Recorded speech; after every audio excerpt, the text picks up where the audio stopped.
Hello, my math students. In this video, we are going to be covering the topic solving quadratic equations using factoring. And we're going to put all the information we learned about factoring together.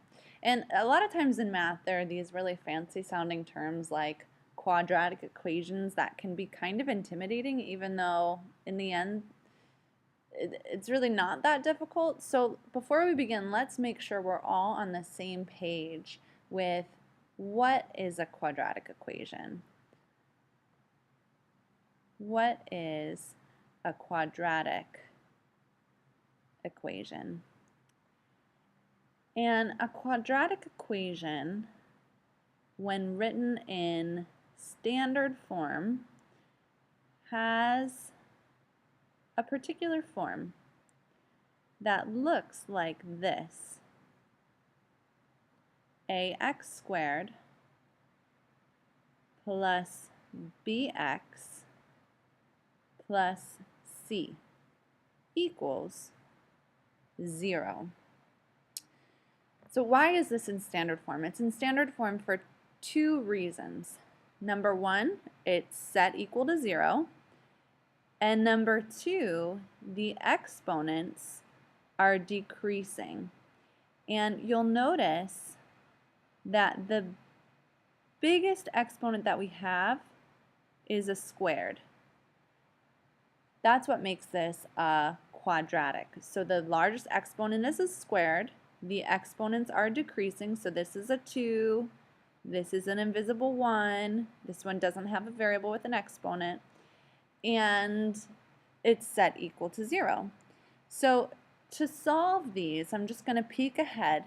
To solve these, you need to know the 0 factor property. The 0 factor property. And we're taking a quick peek ahead to look at how we're going to solve them. But in order to do that, we need to know this property. The 0 factor property says if you have two factors, like an a and a b, and they're equal to 0, then either a equals 0 or b equals 0. So in order for a times b to equal 0, either this guy is 0 or this guy is 0. And we're going to use this property to solve quadratic equations. So let's first look at an example where we apply the 0 factor property. And my example is this. It's solve 2x minus 5 times 3x minus 7 equals 0. Well, we know based on the 0 factor property that if this times that equals 0, then either 2x minus 5 equals 0 or 3x minus 7 equals 0. So we've set both factors equal to 0, and now we can solve.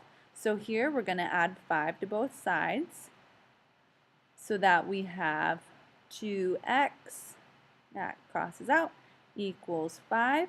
And then we're going to divide by 2 so that we have x equals 5 halves.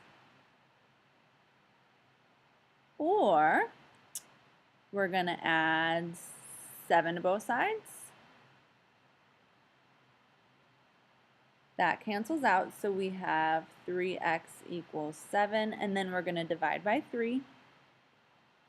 Cancel, cancel, so we have x equals 7/3. So we have two answers. We have x equals 5 halves and x equals 7/3. And here's something interesting. The biggest exponent that we have here is a 2. We have ax squared. So for quadratics, we have two answers. We have x equals 5 halves and x equals 7/3. So I'm going to clear my screen. Let's clear this. And let's look at our next topic, which is solving any kind of quadratic equations. So solving quadratic equations. And if you've watched a few of my math tutorials before, you'll know that what I like to do is walk through our strategy and look at how we're going to do it. And then we're going to work some examples. So our first step is you're going to write everything in standard form. So you're going to write your quadratic equation in standard form. And you do this by setting it equal to 0 and writing your exponents in decreasing order. So it'll look like this form. ax squared plus bx plus c equals 0. Okay, then you're going to factor your trinomial. And we've learned 2 ways of factoring. And if you're in my YouTube account or if you're on my blog, ProfessorCynthiaCollegeAlgebra.wordpress.com, you'll know that the math tutorials are called Factoring Trinomials Part 1 and Part 2. And the difference is whether this A term right here is a 1 or is something other than a 1, is not a 1. And we have 2 different methods based on if that first term before the x squared is a 1 or is not a 1. So you're going to factor your trinomial, factor your quadratic equation using the right method, and then you're going to set it equal to 0, and you're going to solve it using that 0 factor property that we talked about. And the beautiful thing about these problems is my favorite step. You can check your work and make sure that you did it correctly. So check your work and put an exclamation because that's really important.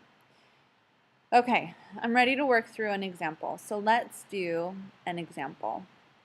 And let's do this one. My directions, of course, are solve. And here's my quadratic equation.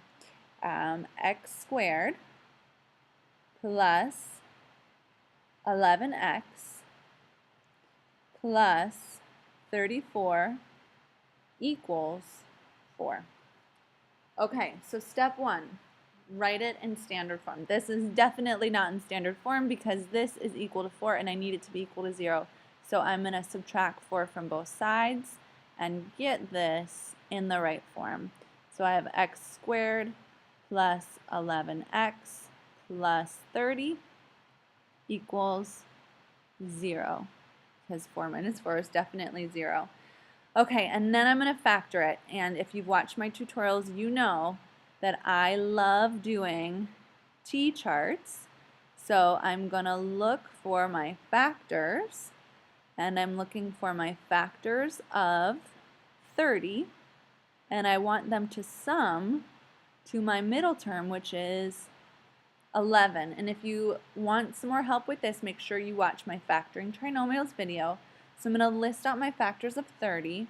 I have 3 times 10, I have 2 times 15, I have 6 times 5. I could keep going, but I'm just going to check myself, see if I've gotten my sum that I want. This is 13, I want 11, that's not it. 17, I want 11, that's not it. Oh, whew, this one's 11. I found it, so the terms that I want are 6 and 5. And because my first term is a 1, what I can do is just take my factors and plug them in to my solution like this. So I have a 5 and a 6, I'm plugging them in, x plus 5 times x plus 6. Set this equal to 0. I'm going to use my 0 factor property, x plus 5 equals 0. And x plus 6 equals 0. I'm going to solve this, subtract the 5, so that I have x equals minus 5. And here I'm going to subtract the 6, so I can get x by itself, and I have x equals minus 6. So I have 2 solutions here, x equals minus 5 and x equals minus 6.